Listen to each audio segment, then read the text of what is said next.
అందరికీ నమస్కారం. తెలుగింటి ఆడబిడ్డ ఛానల్కి స్వాగతం. ఈరోజు మనం టమాటా రసం తయారీ విధానం చూద్దాం. దానికి కావలసినవి: టమాటాలు కొంచెం పెద్దగా కోసుకుని ఉంచుకోవాలి ఈ సైజులో.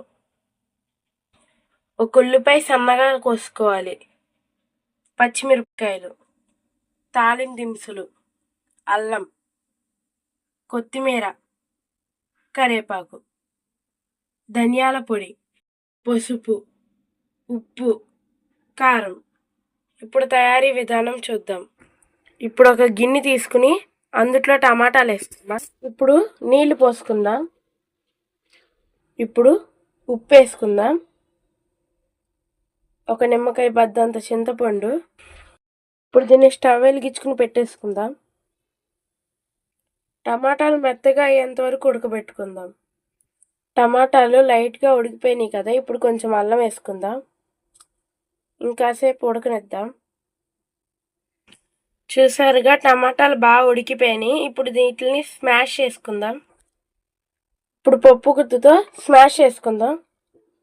చూసారుగా మెత్తగా అయిపోయింది. ఇప్పుడు దీన్ని వడగట్టుకుందాం.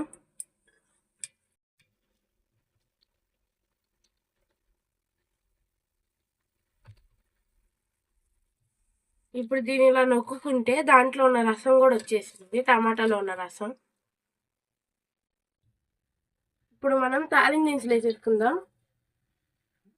ఇప్పుడు కొంచెం ఇంగు వేసేసుకుందాం. కొంచెం కరివేపాకు. ఇప్పుడు పచ్చిమిరపకాయలు వేసేసుకుందాం. ఉల్లిపాయలు వేసేసుకుందాం. ఒక 4 వెల్లుల్లిపాయల రబ్బలు చితక్కొట్టుకుని వేసుకుందాం. ఉల్లిపాయలు వేగిపోయినాయి కదా, ఇప్పుడు రసం పోసేసుకుందాం. రసం పోసేసుకున్నాం కదా, ఈ రసం మరిగేంత వరకు కొంచెం హైలో ఉంచుకుందాం. చూసారు కదా రసం మరుగుతుంది. ఇప్పుడు కొంచెం కారం వేసుకుందాం. ఇప్పుడు దీన్ని మనం కలిపేసుకుందాం. కారం వేసుకున్నాం కదా, 2 నిమిషాలు మరగనిద్దాం పచ్చివాసన పోయేంత వరకు. రసం బాగా మరుగుతుంది కదా, ఇప్పుడు కొంచెం ధనియాల పొడి కూడా వేసేసుకుందాం. చారు మరిగిపోయింది కదా, ఇప్పుడు కొంచెం కొత్తిమీర వేసుకుని స్టవ్ ఆపేసుకుందాం.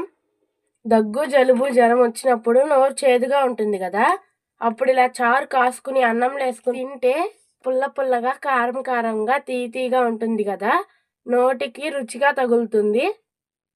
ఒకసారి ట్రై చేసి చూడండి. ఇలాగా లైక్ చేయండి, షేర్ చేయండి, సబ్స్క్రైబ్ చేయండి. వీడియో చివరి వరకు చూసినందుకు ధన్యవాదాలు.